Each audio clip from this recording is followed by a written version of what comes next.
Praise the lord. ఈరోజు దేవుని వాగ్దానము. నేను యెహోవా యందు ఆనందించెదను, నా రక్షణకర్తైన నా దేవుని యందు నేను సంతోషించెదను. హబక్కుకు రాసిన గ్రంథము 3వ అధ్యాయం 18వ వచనం.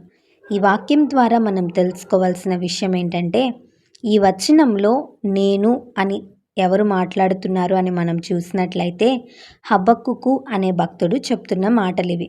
ఎందుకు ఆనందిస్తాడు, ఏ సందర్భంలో ఆనందిస్తాడు అని కనుక మనం చూసినట్లయితే దీనిపైన వచనంలో భక్తుడు అంటున్నాడు, అంజూరపు చెట్లు పూయకపోయినా, ద్రాక్ష చెట్లు ఫలించకపోయినా, ఒలీవ చెట్లకు కాపు లేకపోయినా, చేనులో పైరు రాకపోయినా, గొర్రెలు లేకపోయినా, పశువులు లేకపోయినా నేను దేవుని యందు ఆనందిస్తానని చెప్తున్నాడు. అక్కడ భక్తుని పరిస్థితి ఎలా ఉంది అనంటే, అన్ని వైపులా కొరతే ఉంది, ఎక్కడ కూడా సమృద్ధి లేదు. కొన్నిసార్లు మన జీవితంలో కూడా అలాంటి పరిస్థితే వస్తుంది కదా.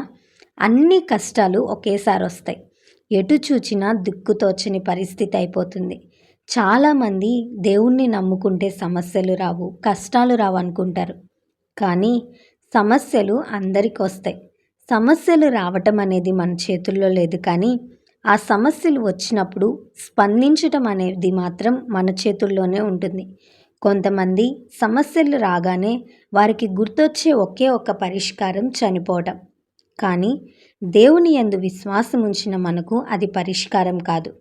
నీవు ఈ లోకాన్ని బట్టి, లోకంలో ఉన్న వాటిని బట్టి ఆనందిస్తే పరిపూర్ణమైన ఆనందాన్ని పొందుకోలేవు. అవి నీతో ఉన్నప్పుడు మాత్రమే ఆనందించగలుగుతావు. అంటే అవి నీతో లేకపోతే నీవు ఆనందించలేవు. నీవు దేవుని యందు ఆనందించటం నేర్చుకుంటే, నీవు ఏ పరిస్థితిలో ఉన్నా, నీకు సమృద్ధి ఉన్నా లేకపోయినా, నీకు అనుకున్నవి జరిగినా జరగకపోయినా, నీకు కష్టం ఉన్నా, బాధ ఉన్నా, వ్యాధి ఉన్నా, నీ పరిస్థితి ఏదైనా కానీ నీవు ఆనందించగలుగుతావు. సమస్యలో కూడా ఆనందించడం మనం నేర్చుకోవాలి. 4వ కీర్తన 7వ వచనంలో దేవుడు అధికమైన సంతోషాన్ని ఇస్తానని వాగ్దానం చేస్తున్నారు. కాబట్టి ఇక్కడ భక్తుని వలె కొరతలో, లేమిలో దేవుని యందు ఆనందించడం నేర్చుకుందాం. అధికమైన సంతోషంతో నింపబడదాం. ఈ వాగ్దానం దేవుడు మనందరి జీవితంలో నెరవేర్చునుగాక. ఆమేన్. ఈ వీడియో మీకు దీవెనకరంగా, ఆశీర్వాదకరంగా అనిపించినట్లయితే లైక్ చేయండి, షేర్ చేయండి, కామెంట్ చేయండి, సబ్స్క్రైబ్ చేసుకోండి. మీ ప్రార్థన అవసరతలను మాకు కామెంట్ రూపంలో తెలపండి. మీ కొరకు తప్పక ప్రార్థిస్తాం. God bless you.